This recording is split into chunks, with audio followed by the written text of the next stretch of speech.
I've been working with quite a few first-time home buyers lately, which I really, really love and enjoy getting to do. So because of this, I wrote out in the notes section of my phone just a handful of tips and things that I think you're gonna wanna know if you're a first-time home buyer right now in today's housing market in Oregon. And I'm just gonna read through these tips for you guys. So if I'm looking at my phone a lot, that's why. But before we get into it, if you're new here, welcome. My name's Mariah. I'm a real estate agent in the beautiful state of Oregon, and I get calls, texts, and emails from people like you that are watching our YouTube videos and are thinking about relocating to the area all the time. If that's you, don't hesitate to reach out. I'd love to work with you as well. I'll put my contact information below. Shoot me an email and let's get a call on the schedule. Everybody knows that home prices have increased at a crazy, crazy rate over the past few years. And while it feels to me, I don't know about you, but it feels to me like everything else, like the cost of everything else has really increased as well.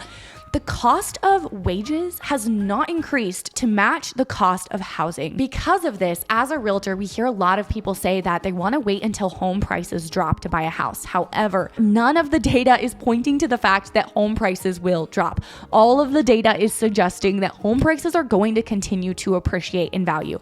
Let's put this into perspective. In 2020, home prices went up 20% in 1 year. That's insane. That's like in crazy levels of appreciation. That's why we were seeing home buyers who bought, literally do nothing to their house, sell a year later, walk away with $100,000 in their pocket of equity just because they lived there for a year. Like crazy, crazy stories we saw happening in my housing market that I sell in right now.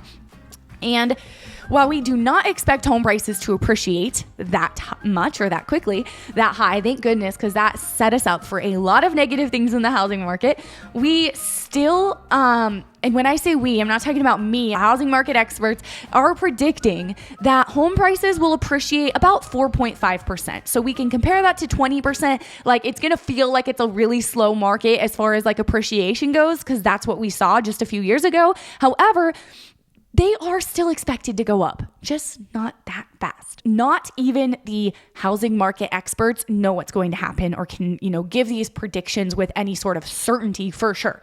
I remember back in 2020 hearing that everybody was predicting that home prices were going to drop in half within the next 6 months. And the complete opposite obviously happened. So nobody knows what's going to happen for sure. But based off of the data, nobody is predicting they're going to drop. And I truly believe that it is only going to get more unaffordable to become a homeowner. And I don't want to say this to discourage anybody because I know it can be really difficult being a first-time buyer right now. I really still believe that there is so much value in homeownership. And although home prices have gone up and wages haven't gone up enough to match home prices, I still think that if you can just get your foot in the door in homeownership, your future self is going to thank you. So that is what these tips are for and basically like who these tips are speaking to. So these are going to be a few tips, things that you can do if you're a first-time buyer or if you want to be a first-time buyer and you just feel like you've been priced out of the market and there's nothing that's going to work for your budget. Let's take these tips into consideration before we just hang it up and say we're going to wait to buy a house. I have an awesome family that I'm working with right now, and they are in the process of selling their manufactured home. They do pay space rent. This manufactured home is in a manufactured home park. It's not, like on its own land. Those are very hard to find. Everyone wants them.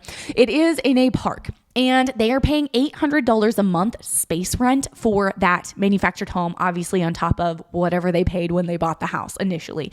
And I know a lot of people would say that's a big waste of money because you're paying $800 a month space rent. You're never going to get that back. But because they've owned it and lived there for however many years, they're able to use that equity because if, they were just renting, not living in a home, owning their own home, even though they do not own the land, they still have to pay space rent on it. If they were just flat out renting, they wouldn't have anything to sell and they wouldn't have any equity. So now, because they have so much equity, they've lived there for however many years, they're able to take all that equity that they have in their house, which is quite a bit, and they're able to buy like 50 plus acres, some crazy amount, and buy their dream property. Another reason why I think that a manufactured home in a park is a really great option for a first-time home buyer in our area is because you can buy a beautiful, let's just say 2019 built 3-bed, 2-bath bath manufactured home for somewhere around $120,000. In our area, a house that meets that criteria is going to be closer to $500,000 if you're not looking at something that's like a manufactured home in a park. Another potential idea for first-time buyers is zero lot line homes. You might not know what that is, but I'll explain in just a second. I have a client I was working with not too long ago, and this client was looking at houses in the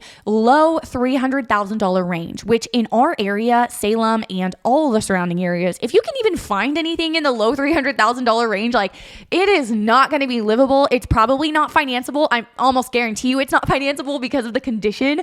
It's like a cash only home. We were looking for homes for a little bit in that price range and just not having any luck finding a regular residential house that meets that is financeable, even if it was like a 500 square foot house, like something really, really small and cozy. We were still not finding it in that price range that was in good enough condition to be financeable.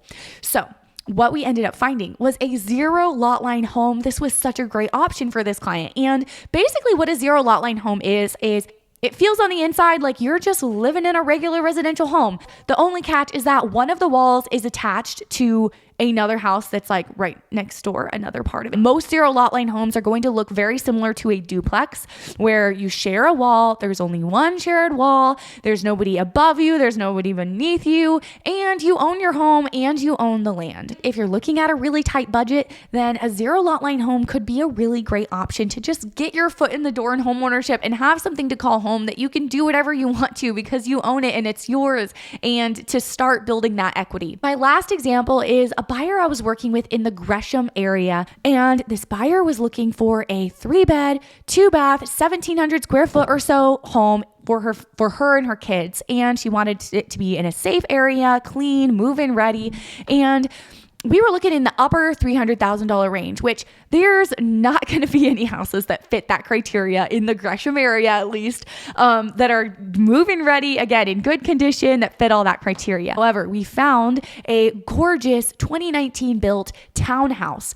This is another one that, townhomes, condos, there's definitely differences between the two, but those are really great options because you could buy a luxury townhouse right here in Salem. You're going to have, beautiful bamboo floors and granite countertops. You're going to have high ceilings, and you're going to have the square footage, over 2,000 square feet for an extremely low amount compared to what that same home would be if it didn't have that attached wall. If it wasn't a townhouse or a condo, it's going to cost you so much more here in Salem. My last option I'll share for today is a buyer that I'm working with that's moving here from out of state. The reason they're moving to Oregon, one of the reasons, is because the area that they live in is just way too expensive to buy a house, and they really want to be a homeowner.